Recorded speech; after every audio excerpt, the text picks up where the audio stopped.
to Horror Rewind. This is Kelly Florence. And I'm Meg Hofdahl. And this week we're talking about the 1983 slasher film, Sleepaway Camp. Oh my god. Oh my god. How are you, Meg? I'm hungry. How are you? I'm hungry too, but guess what, everybody? We're making smart choices. We are trying to eat healthier, and we're doing it together. Oh, it's so difficult. If you have some good advice for eating healthy and not feeling like you're starving, let us know. Because that's really the balance we're trying to strike, is not murdering people, but also losing weight. So give us a shout out if you have a great recipe, and preferably like a peanut butter brownie recipe that's like, what, one Weight Watchers point? Yeah. I saw this great headline. It was a Reductress headline. Reductress is kind of like The Onion. It's a satire website, but it's sort of female-oriented. And it said, now that I'm in ketosis, I can see clearly that all the men I murdered when I was on carbs or something. I don't know. I feel like it should be the opposite. Yeah, I think it's more now we're murdering people. Oh my gosh. Food. What can't we eat that we want to eat right now? Everything. I don't know. Pasta. Yeah. Garlic bread. And pizza. And, when I'm off of sugar, you eventually don't crave it anymore. But I've had it recently enough where I was like, I would eat a donut right now, or like French silk pie. Oh, fuck. I know. I French shouldn't silk be talking pie right about now? this. Okay. I should not. No, let's not talk about it. Okay. I'm trying to think of like a bad horror movie to watch if you're dieting that has good food in it. Like, I guess Charlie and the Chocolate Factory. But that's not really a horror movie. No, I don't know. It's difficult, but I'm proud of us. Woohoo! It's easier to do together. Yeah, Maybe we should start a horror rewind weight loss group, and then what would we do? Well, I don't know, but I think that would be a good supportive community, and maybe we would have like a sleepaway camp type of boot camp. Oh, like can we wear the little half shirts they wear? Because our bellies will be so much smaller. Yeah. So yes, eating healthy, it's not about weight loss for us, it's about being healthier, and weight loss will come with that, of course, because and we've got to be healthy at any weight a lot of times, but I'm not healthy right now. No, me neither. We've got little kids, and we've got to... We want to keep up with them. Yeah, we want to keep up with them, so... All right, so let's not talk about this anymore. So, food is going to come up when we're talking about this in a bit, because I've written down a couple things. But let me tell you about Sleepaway Camp. It came out in 1983 it had a $350,000 budget. And now Wikipedia, it says citation needed. It said it made $11 million at the box office. How is that possible? It made $11 million? That's what it says, but it says citation needed, so I don't know if that's true or not. We need to fact check that. I know, it sounds a little obscene, the amount of money, but it's got an 83% on Rotten Tomatoes. Really? Yeah. People like this movie. When I watched it on Shudder, it literally, did you see the description on Shudder, what it said? Did you watch it on it? I did watch it on Shudder, but I didn't read the description. It said that a problematic ending, and I thought that was funny that even Shudder said it was a problematic ending. Yeah. I thought that was really funny. It is. But I love this movie, and it has just so many great 80s horror elements to it. Yes, and some reoccurring themes, if you notice. I wrote them down. So first of all, we arrive at the camp. It's Camp Arawak. It kind of reminds me of Camp Crystal Lake a little bit. How about you? Yeah, it does, but we went over the really weird beginning. We have to go back. Wait, does the weird beginning happen at the camp?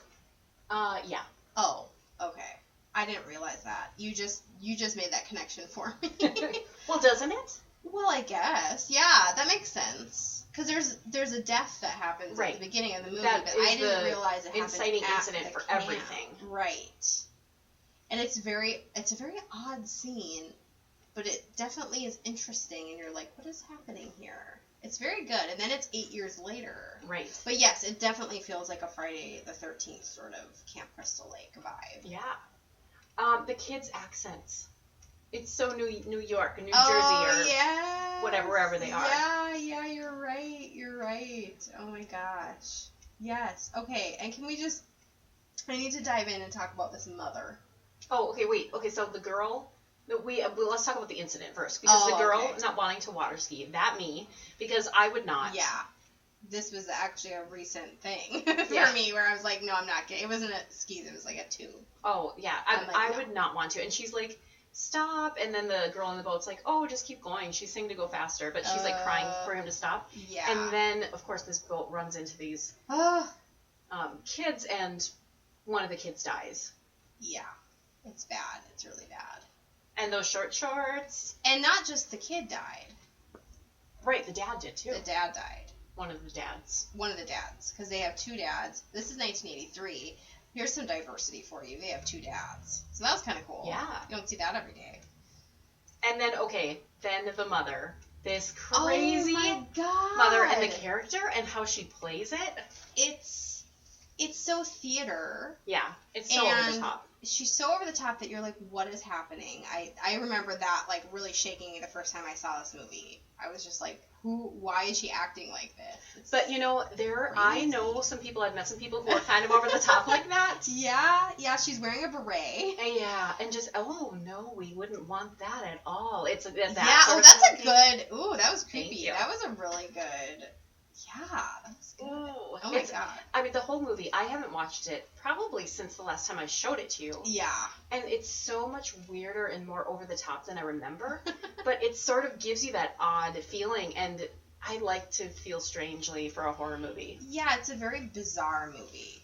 So can you, just speaking of summer camp in general, can you imagine being a camp counselor? Doesn't that seem like the worst job ever? I mean, yeah.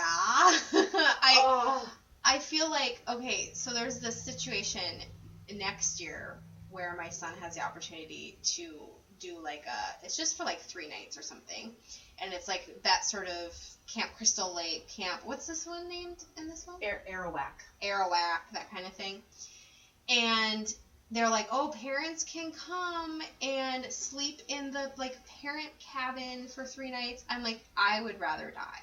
No Sorry. way. I love my kid, and he's going to have great fun there, but, being in a cabin with the other parents. No. And, eating the food, and no. No, I think I wouldn't want to do that as a parent either, because I feel like that's a nice opportunity for them to go do something on their own. That too. But also, selfishly, I am not going to, sleep on a bunk bed with, somebody else's mom. No. Sorry. I just think, first of all, it's hard enough being in charge of other people's kids. Yeah. Because, for me, I'm always worried. I want to be extra safe and cautious and everything. Mm-hmm. But then to be with all of those kids, and then this stuff starts going down, there's murders, Yeah. Oh, and one of my favorite twists in this movie, and it wasn't even a twist, I just forgot it, and I didn't realize it till almost the end, was that Meg is a counselor. I thought she was one of the kids. Wait, she's a counselor? Yeah. She's a counselor. And I wrote, she's a counselor? Because I wrote it like that with question mark, underline. Because she's, being a bully. Yeah, no, she's the worst. She's, bullying the kids. I thought she was... Oh, yes. Yeah, but I didn't realize until, it was almost over. I was oh, she's a counselor. Yeah, no, oh my God, she's horrible. I think I would do better than that. And also, but one thing we do have in common, when I come in a room and I introduce myself, I do it just like her. She's like, my name is Meg. M-E-G. Don't I always do that? Don't I always spell it just sassily like that? Yeah.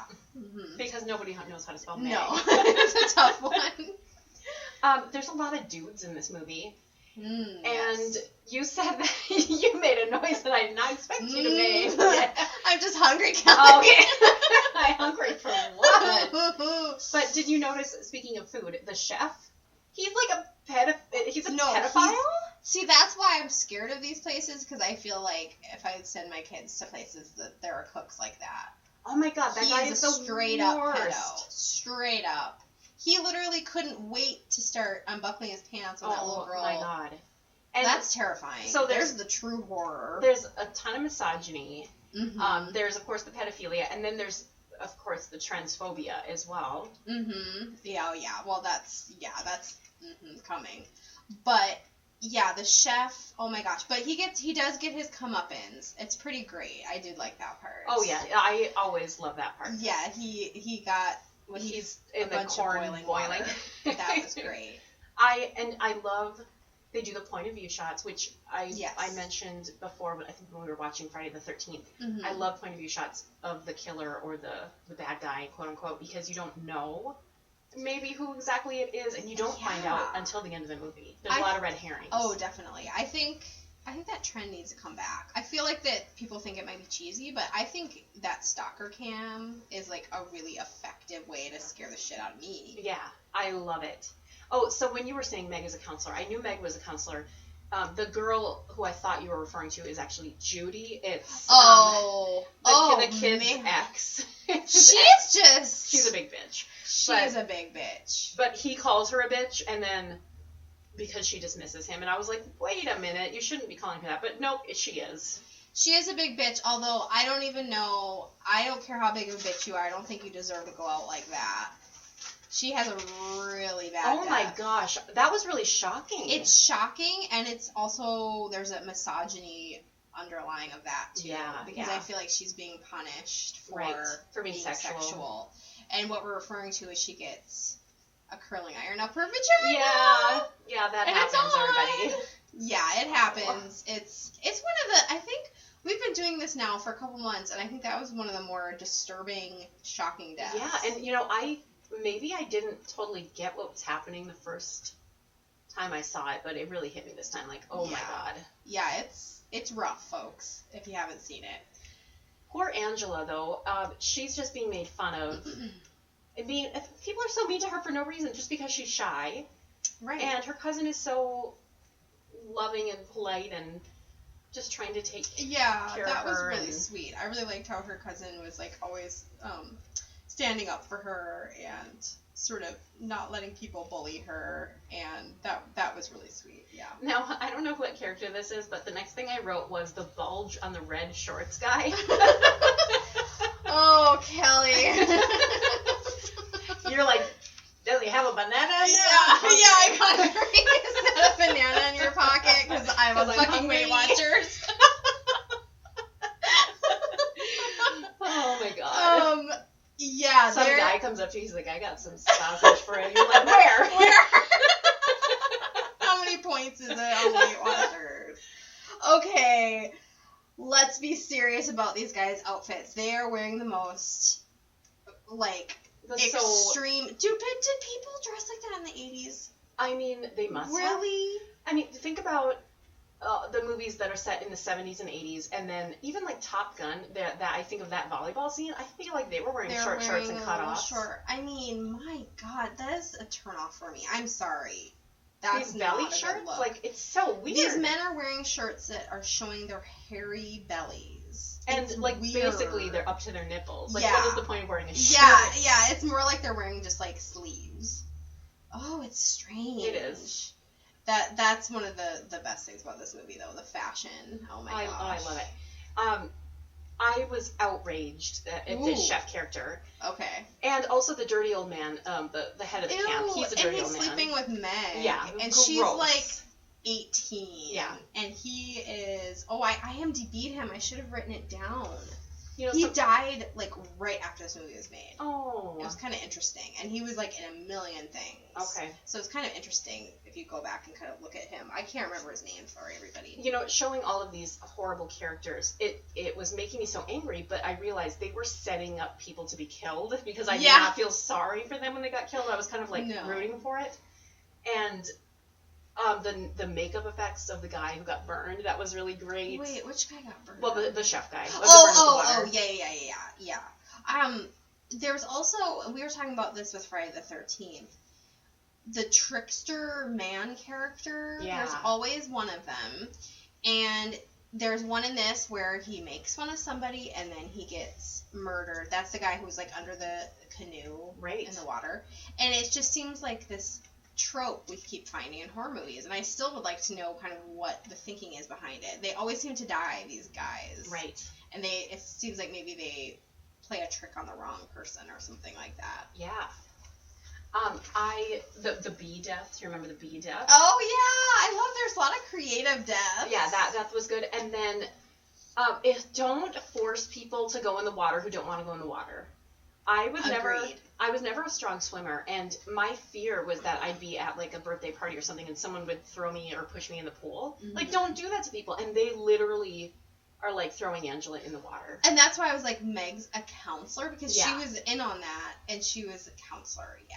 Okay. The 80s were a rough time, I think. Oh my gosh. Seems like it. Everybody's horrible. There's only one nice female in the whole bunch. I mean, besides Angela, but I guess we're gonna get to that reveal. And it's the worst. Oh, I was just gonna say, there's an odd, and I know this is a bit of a clue, but there's this odd scene about the two dads, and there's sort of a flashback to that. What did you think about that? Yeah, well, I feel like maybe it's not as forward as we want to think it was. I feel like they were sort of shaming them or the lifestyle, or saying it was odd. They definitely were. Yeah, they definitely were. Because at the end of the day, there were two dads in the beginning of this movie, and it's like, ooh, diversity, that's kind of cool. But the rest of the movie really tears down any sort of progress forward thinking. Because there's this flashback when Angela is kissing, I don't know what his name is, some guy who ends up failing her in the end. But she's kissing him, and then she has a flashback to seeing her dad's kissing. But it's not in any way romantic. It's more of a shameful thing. Yeah.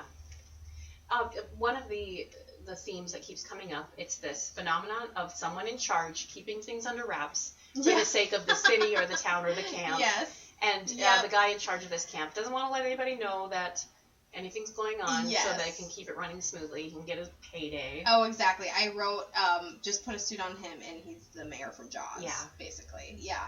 Yeah, that's another thing that you find in these movies, that it's good for killers. Yeah. Unlike last week in I Know What You Did Last Summer, the bodies pile up in this movie. People are actually murdered. God. There's consequences. Like, come on. If we're going to have a slasher movie, let's kill some people. Let's get some slash, and we don't mean Sarah Michelle Gellar's hair. Right. God. Did you know, first, just a little side note, there are 5 Sleepaway Camp movies?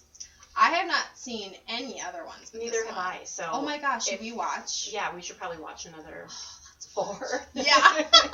So if you've seen them, call into our anchor station and let us know, or tweet us, and we're curious. We want to know. Yes, we should totally watch those. I just would be curious to see what they're about. Yeah. Okay, so the big reveal, and this is a spoiler if you haven't seen Sleepaway Camp.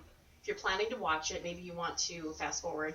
The big reveal is that Angela is actually a boy, and that the sister died in that boating accident. And this crazy aunt was like, oh, we already have a boy, so I'm going to have a girl. And she misgenders this boy to become Angela so that she can have her son and then also a daughter who's the cousin. Right, and I think it's so funny that that's the big reveal, because we literally find this out as Angela is holding a decapitated head, and we find out she's the murderer. And that just seems like more important information. Right. But, like, the counselors are like, oh my god, she's a boy! And it's like, no, wait, she's holding a decapitated head. Severed head and a knife. Let's not worry about her penis now. So the thing is, like, it's this iconic moment, a freeze frame. Oh my god. With a creepy face and it is so creepy. And the noise, it's one of the scariest things.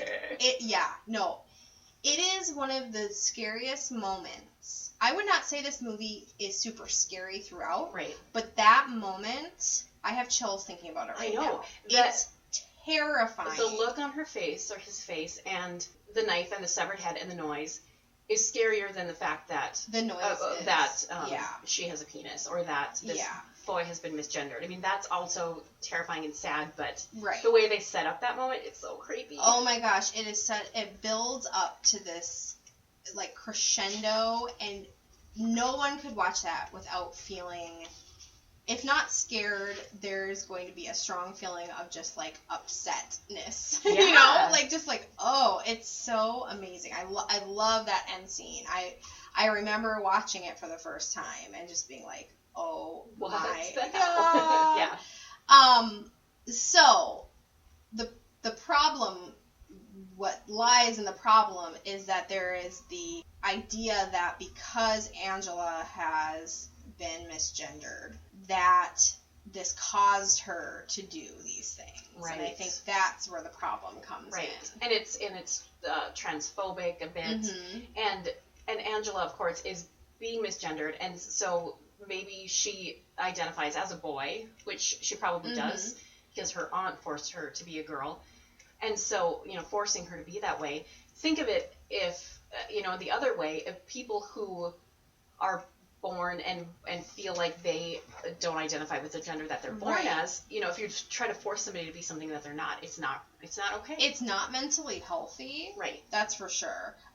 But I think, the trouble lies in that that would not make you a killer. It would make you feel upset. It would make you feel really confused. But it wouldn't make you a killer. But oh man, that ending with her face in the noise, that'll haunt your dreams. Yeah, it's so good. Oh my gosh. We are going to be talking about this really cool drink. Lisa's going to tell us how to make it. But what do you have at summer camp? You have marshmallows. There's a nice marshmallow rim on this one. You'll like that. And then there's this really cool phenomenon. I just learned about it from Lisa, where if you drop a charcoal tablet into a drink, it turns anything black. And charcoal tablets, they sell them at Walgreens and CVS and everywhere. And it's supposed to aid with digestion. So I was going to say, isn't that good for you? Yeah, see, this drink is going to be good for us, Meg. So it's healthy. Yes. Right. And you know what? It has the marshmallow on the rim, so it's not even like we're eating an entire marshmallow. No. Just wait. Oh, Lisa, I'm excited to hear about it. Okay. Lisa, tell us all about it. Hi, horror friends. Lisa here. Let's talk about a terrifying film called Sleepaway Camp. For the record, Kelly specifically told me not to watch this movie, and after I read the Wikipedia page about it, thanks, Kelly. No. So, let's talk about a drink I'd like to make, inspired by what I read about Sleepaway Camp. I would like to call it Good Luck, Kid. Yeah, good luck, kid, really. So let's talk about a few things. We're at camp. What are we surrounded by at camp? Usually pine trees. What do pine trees make me think of? Gin. So, let's have 2 ounces of gin on the ready. Let's also have about a half an ounce of lemon juice, a half an ounce of lime juice, and an ounce of pineapple juice. The final fun ingredient to this, activated charcoal. You can find it in the digestive section of your local pharmaceutical neighborhood store. So, before we put any of this into our favorite Horror Rewind shaker, I'm going to need you to take some marshmallow fluff, because we're at camp. And at camp, we're gonna toast some marshmallows. Go ahead, decorate your rim, because you know that's my favorite thing. I want a martini glass decorated. So once you have that ready, let's go ahead, take our shaker. Let's put those 2 ounces of gin. Let's put lemon and lime and pineapple. And finally, let's grab this activated charcoal. They come in pill form. This is going to be like the cleanest way for you to do this. Fun fact, charcoal is used to absorb bad things in your stomach. Sometimes that could mean like gas. That could also mean drug overdoses. That could also mean your birth control. So let's not overdo this drink, friends. Not on my watch, all right? So like 1 tonight. Let's go ahead, twist this pill open, dump it in. Oh, it's so fun. I feel like a mad scientist. Woo! All right, empty container. Everybody's in the tin. Great, we got it. So when I think marshmallow, I think I want to have like a marshmallow jello salad. And that's what we're gonna have.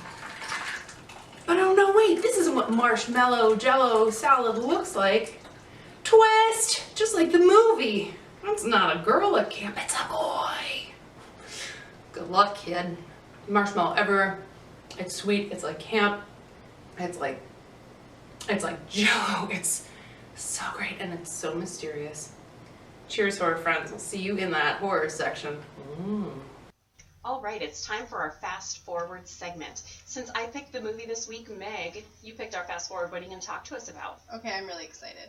I watched a movie on Netflix, and I'm curious to know if you watched it. It's called The Void. No. Okay. What is this? So I heard some good things about it, and I was like, okay, I'm going to check this out. It is a recent movie, came out in 2016, and it was actually crowdfunded on Indiegogo, and they raised $82,000, so that was pretty good. And they were able to make it. It's a Canadian film, and basically it's starring, not anybody that I knew or anything like that, but it's the story of a group of strangers who are trapped in a hospital. But things start to go very awry, and the best way I can describe it is it's The Thing meets The Shining meets like an Agatha Christie meets 80s Stranger Things vibe. It is amazing. You have me sold. And you know what? Yeah. I feel like I've heard about this because somebody was saying how this 80s vibe is amazing. Yes. Is that what this is? Yes. It has such an 80s feeling to it. The Thing is really, like, I definitely felt that sort of vibe because it has the creatures in it. Oh my gosh. There are these amazing creatures. I'm going to read a quote by Fangoria about this. They said that the practical effects are not obscured, not glimpsed partially through a flashing light or a shaky handycam. They're showcased front and center with the confidence of a team that knows their monsters have more weight and impact than the myriad CGI scares that have become the standard in modern horror. So this is movie makeup. This is creature, like, that they constructed. Like, this is not CGI. Wow. And they are so scary. Oh, it also gives me a very Silent Hill vibe if you've ever played those games. It is just cool. Like, that's all I can say. It was so cool. I didn't know what to expect. It was one of those things I didn't know what the plot was. I didn't know anything. I love going into movies like that sometimes. Yeah, sometimes it's so hard now because you see trailers everywhere and stuff, but I went into it blind, and it really impressed me, and it has sort of a bigger meaning behind it, and there's a cult of people outside of this hospital that's keeping them inside the hospital. There's a lot of layers to it. The main characters are a cop and his ex-wife, who's like, I believe a doctor or a nurse at the hospital. And it's just really cool. So yeah, you gotta check it out. I'm excited to see it. Well, yeah. Great. Speaking of excited to see, we're going to still do our rankings, but I wanted to tease this because this is coming up next week. Guess what's coming out next week, Meg, in the theater? Oh, I know. It's it. Yeah. So, God. they've remade It, the Stephen King It, and it looks amazing. And guess what? We're going to talk about the miniseries, the original miniseries next week. Yeah, we are. You guys, it's going to be It Week next week because you're going to be able to go see it in the theater if you want, and you're going to be able to hear us talk about the 1990 miniseries. Wow. And and when I rewatched it already, I have to say. Yeah. And I have not rewatched it. I hadn't rewatched it since I saw it originally air on TV. Oh, wow. Okay. So this was like, I saw it once in my life and then I rewatched it. So I'm excited to talk about it next week. I'm really curious. Yeah, I want to know your thoughts, but we'll save it. Yeah. But yes, it's going to be It Week next week. So that's really exciting. I just know it's going to be good. We have some rankings to do. And I thought, what better for Sleepaway Camp than to rank on a scale of severed heads? Yes. Severed blonde boy head. Yeah. So, ranking on a scale of 0 to 10, 0 being you hated it, 10 being a perfect movie, how many severed heads would you give Sleepaway Camp? I'm going to give Sleepaway Camp a 7 because, that there's some cheesy points in it. It's not a perfect movie, but that ending, oh man, that's a really cool ending. I would also give it a 7. I love the point of view shots of the killer cam. And there's so many interesting deaths, and you really don't know who the killer is until the very final moment. Oh, it's true. They do a good job with that. And it's a shocking twist. It's so good. Again, there obviously are some problematic things, but it's still a good movie. Oh, yeah. I think it holds up. it definitely feels 80s, but oh my gosh, who doesn't love a nice 80s horror movie? Oh yeah, definitely.